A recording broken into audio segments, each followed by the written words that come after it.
अस्सलाम वालेकुम, मैं हूँ उस्मान मुस्तफ़ा और आज देखेंगे पैराग्राफ की क्लास 2। और कुछ चीज़ें ऐसी थीं जो कि लास्ट टाइम में डिस्कस नहीं कर सके थे, उसको आज डिस्कस करेंगे। तो चलिए फिर स्टार्ट करते हैं।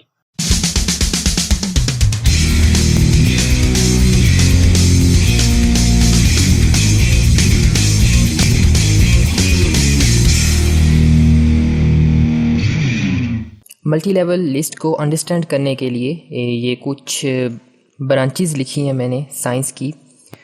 इन ब्रांचेस की अगर मैं नंबरिंग करना चाहूँ तो कुछ इस तरह से कर सकता हूँ। यहाँ पे नंबरिंग की टैब मौजूद है। यहाँ पर क्लिक करता हूँ तो इसको मैं 1 2 3 के साथ या फिर ABC के साथ जैसे चाहूँ उसकी मैं नंबरिंग यहाँ पर कर सकता हूँ। लेकिन इसमें एक मसला आ रहा है कि साइंस की ब्रांचेस जो होती हैं उसमें एक ब्रांच उसकी जो है वो बायोलॉजी होती है, एक होती है मैथमेटिक्स, केमिस्ट्री एंड फिज़िक्स, ये उसकी ब्रांचेस होती हैं। बायोलॉजी की आगे फर्दर 2 ब्रांचेस होती हैं जिसमें एक को बॉटनी का नाम दिया जाता है और एक को जो है वो ज़ूलॉजी का नेम दिया जाता है। बॉटनी की फर्दर आगे साइटोलॉजी और ज़ूलॉजी की आगे फर्दर जो है मॉर्फोलॉजी ब्रांच का नेम है। लेकिन यहाँ पे मैं इसको इस तरह से डिस्टिंग्विश नहीं कर पा रहा, तो इसलिए यहाँ पर मैं यूज़ करूँगा मल्टी लेवल लिस्ट का। मल्टी लेवल लिस्ट के ज़रिए से इसके डिफरेंट लेवल्स बन जाएंगे मेरे पास। लेवल्स का क्या मतलब है, ये कुछ ऑप्शंस यहाँ पर दिए हुए हैं। अब यहाँ पर पहले लेवल के ऊपर जो है वो 1 लिखा आएगा, सेकंड लेवल के ऊपर A, थर्ड लेवल के ऊपर ये रोमन में 1 लिखा आएगा, फिर ये इस तरह से ये लिस्ट आगे कंटिन्यू करेगी।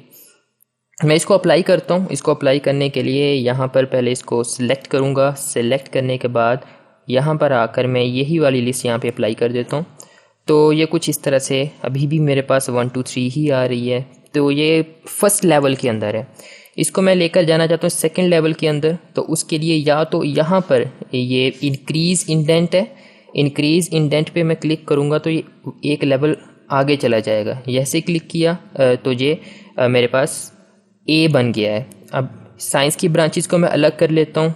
तो ये 4 ब्रांचेस हैं, तो ये मेरे पास इसकी ब्रांचेस बन गई हैं। अब बायोलॉजी के अंदर 2 ब्रांचेस बॉटनी और ज़ूलॉजी आती है। इन दोनों बॉटनी को और ज़ूलॉजी को क्लिक करने के बाद इसको मैं फ़र्दर आगे मूव कर देता हूँ और ये साइटोलॉजी जो है ये इसकी ब्रांच है, तो ये इसके नीचे आ जाएगी और मॉर्फोलॉजी जो है वो इसके नीचे आ जाएगी। अब देखा जा सकता है कि मेन जो है सबसे पहले साइंस है। साइंस के आगे branches A biology, B mathematics, C chemistry और D फिज़िक्स है। A के अंदर फर्दर 2 ब्रांचेस आ गई, बॉटनी और ज़ूलॉजी। बॉटनी के आगे फर्दर जो है वो साइटोलॉजी आ गई और ज़ूलॉजी की आगे फर्दर जो है मॉर्फोलॉजी ब्रांच आ गई है। अब इस तरह से इसको डिस्टिंग्विश कर दिया। इसको और भी बहुत तरह से यूज़ किया जा सकता है। इसका बेस्ट यूज़ जो है वो देखा जा सकता है कि जब थीसिस लिखते हैं, थीसिस लिखते वक्त डिफरेंट हेडिंग्स होती हैं, हेडिंग्स देनी नहीं आ रही होती, किस तरह से उसको 1 1.1 फिर 1.2 उसके आगे फर्दर जो है 1.2.1 किस तरह से असाइन किया जाएगा। तो उसके लिए मैंने एक जो है वो फॉरवर्ड कॉपी किया है थोड़ा सा थीसिस का पार्ट गूगल से लेकर। इसकी थोड़ी सी सेटिंग करके देख लेते हैं कि किस तरह से हम इसकी सेटिंग कर सकते हैं। तो ये मेरे पास चैप्टर का नेम है, चैप्टर का नेम, उसके बाद ये पहली हेडिंग होगी और फिर ये सेकंड हेडिंग होगी, सॉरी सेकंड हेडिंग ये वाली होगी। इस हेडिंग के अंदर ऑब्जेक्टिव्स आएगा और ये आएगा। ऑब्जेक्टिव्स जो हैं इसको मैं लिख लेता हूँ, उसमें नंबरिंग में इसको जो है पॉइंट्स बना लेता हूँ, बुलेट्स बना ले और इसके भी बुलेट्स बना लेता हूँ। अब ठीक है, तो इसके ऊपर मैं अप्लाई करना चाहता हूँ। तो इसको अप्लाई करने के लिए जिस जिसके ऊपर अप्लाई करना है मैं उसको सेलेक्ट कर सकता हूँ। एक तो ये तरीका है, या फिर साथ साथ भी अप्लाई कर सकते हैं। इसको सेलेक्ट करने के बाद अब लिस्ट जो है मेरे वाली वो ये वाली मैं यूज़ करना चाहता हूँ, क्योंकि यही वाली लिस्ट जो है वो यूज़ होती है थीसिस के अंदर भी। जैसे इसको क्लिक करूँगा तो ये मेरे पास पहला बन गया, ये सेकेंड। लेकिन ये इंट्रोडक्शन जो है हिस्टोरिकल बैकग्राउंड की सब हेडिंग है। तो यहाँ पर आकर मैं ये इंक्रीज़ इंडेंट क्लिक करूँगा या फिर टैब जो बटन है उसको क्लिक करेंगे तो फिर भी ये आगे ये नेक्स्ट हेडिंग 1.1 हो गई है। अब इस इंट्रोडक्शन के बाद सेकेंड हेडिंग जो है वो मेरे पास ये 1.2 होनी चाहिए। इसका एक इंक्रीज़ इंडेंट कर दूंगा तो ये 1.2 हो गई। इसके अंदर सब हेडिंग जो है वो ऑब्जेक्टिव्स हैं, तो एक दफ़ा जब करूँगा 1.3 होगी। इसको इससे भी अगले लेवल पर लेकर जाना है ताकि ये 1.2 की सब हेडिंग हो। एक दफ़ा फिर से क्लिक करूँगा तो ये 1.2.1 हो जाएगी और ये भी इसी तरह से 1.2.2 हो जाएगी। तो इस तरह से इसका यूज़ किया जाता है मल्टी लेवल लिस्ट का। थीसिस के अंदर इसको अच्छी तरह से लिखा जा सकता है। और फर्दर इसमें एक और चीज़ भी ये कि ख़ुद से भी इसमें लिस्ट बनाई जा सकती है कि मैं ख़ुद से क्रिएट कर सकता हूँ। यहाँ पे मैं न्यू मल्टी लेवल लिस्ट बना सकता हूँ। इसका मुझे फ़ायदा क्या होगा, अपने लिहाज से मैं सेटिंग कर सकता हूँ। ये 1 है, 2, 3, ये उसने डिफरेंट लेवल्स बताए हुए हैं। ये उस लेवल के आगे क्या चीज़ लिखी जाएगी। तो यहाँ से मैं स्टार्ट करने जा रहा हूँ। अब लेवल 1 के ऊपर मैं चाहता हूँ कि साथ में चैप्टर भी लिखा है, ये इस 1 से जो पहले। तो मैं यहाँ पे जाता हूँ, इससे पहले लिख देता हूँ चैप्टर, लिख देता हूँ और इसका फ़ॉन्ट भी बता देता हूँ। इसका फ़ॉन्ट मेरे पास होना चाहिए टाइम्स न्यू रोमन और ये बोल्ड होना चाहिए। इसका साइज़ मेरे पास 16 होना चाहिए, पहली हेडिंग है। ओके क्लिक करता हूँ तो यहाँ पर ये उसी वक्त जो है चैप्टर 1 लिखा हुआ आ गया मेरे पास। उसके अलावा कुछ और भी सेटिंग्स हैं जो कि मैं कर सकता हूँ और देखते हैं उन सेटिंग्स को भी। ये चैप्टर 1 हो गया। 2 ये भी हो सकता है कि मैं इसको चैप्टर 1 से स्टार्ट नहीं करना चाह रहा, चैप्टर 2 से स्टार्ट करना चाहता हूँ। तो उसके लिए मोर पे जाएंगे और यहाँ पे स्टार्ट एट 1 लिखा हुआ है, तो इसको मैं 2 कर दूँगा। तो अब ये मेरे पास सेकंड चैप्टर से स्टार्ट होगा। इसको देख लेते हैं। तो ये apply changes to whole list पे चेंज करना चाहता हूँ या फिर करंट पैराग्राफ पे करना चाहता हूँ, उस लिहाज से ये हो जाए। मैं होल लिस्ट पे करना चाहता हूँ। लिंक लेवल टू स्टाइल, ये हेडिंग 1 के ऊपर अभी मैं कर रहा हूँ तो हेडिंग 1 आ गया।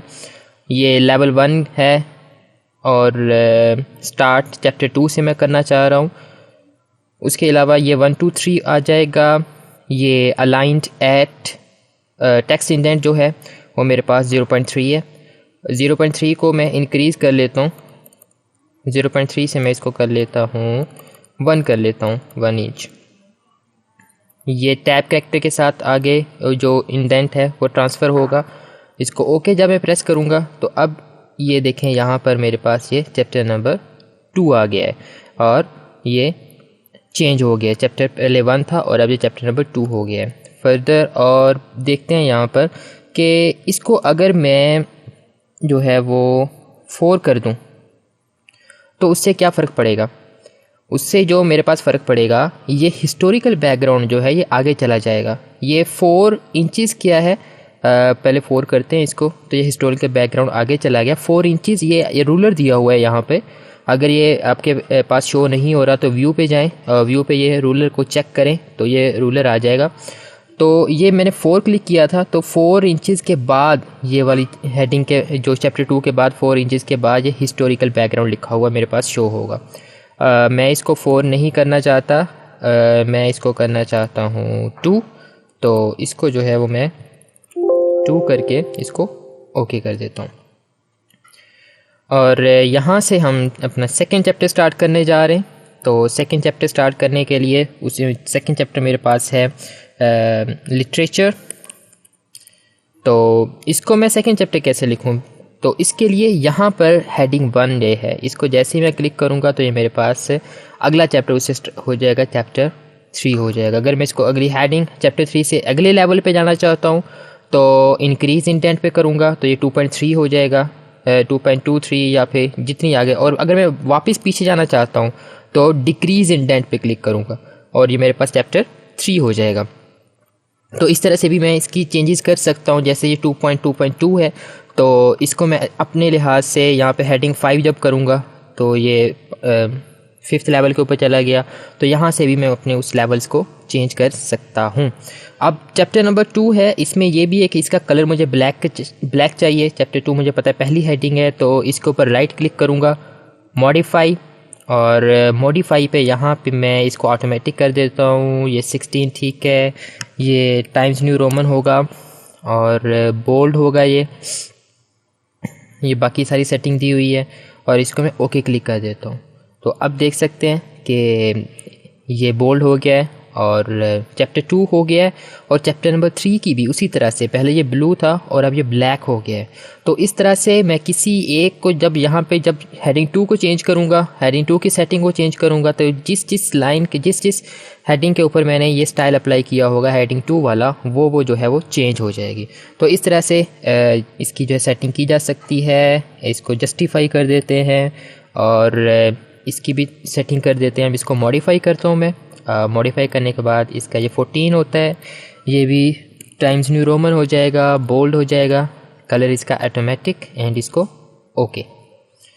और एक और चीज़ इसमें मैं करना चाहता हूँ कि इसके बाद स्पेस आए मेरे पास, तो इसके बाद जो मैंने स्पेस ऐड करनी है, इतनी स्पेस ऐड करना चाहता हूँ, तो ये मेरे पास उसके नीचे इतनी स्पेस ऐड हो जाएगी। तो हर इसके नीचे जैसे ये देखा जा सकता है, इसके नीचे स्पेस नहीं है, ये थर्ड लेवल है। इसको मैं पीछे लेकर आता हूँ डिक्रीज इंडेंट से, तो जैसे ये दूसरे लेवल पे गई तो इसके नीचे स्पेस ऑटोमेटिकली ऐड हो गई। और ये ब्लैक कलर हो गया, इसका फ़ॉन्ट साइज़ भी 14 हो गया। जब मैं आगे जाता हूँ तो इसका ये सारा कुछ चेंज हो जाता है। तो इस तरह से अगर मैं सिर्फ यहाँ पे स्टाइल में चेंज कर दूँगा तो मैं मुझे हर एक हेडिंग के ऊपर जाकर इसको इंडिविजुअली इसकी सेटिंग नहीं करनी पड़ेगी, बल्कि वहीं से सेटिंग इसकी जो है वो मेरे पास हो जाएगी। तो इस तरह से बड़ी ही आसानी के साथ थीसिस की जो है वो सेटिंग की जा सकती है। एक जस्ट मल्टी लेवल लिस्ट को यूज़ करते हुए ये थीसिस में भी यूज़ होती है और इसके अलावा भी बहुत सारी लिस्ट में भी इसको जो है वो यूज़ किया जाता है। होपफुली आपको ये वीडियो पसंद आई होगी। अगर पसंद आई है तो इसको लाइक करें और अगर चैनल को सब्सक्राइब नहीं किया तो सब्सक्राइब करें और अगर कोई सवाल है तो कमेंट में लाजमी पूछिएगा। Thank you.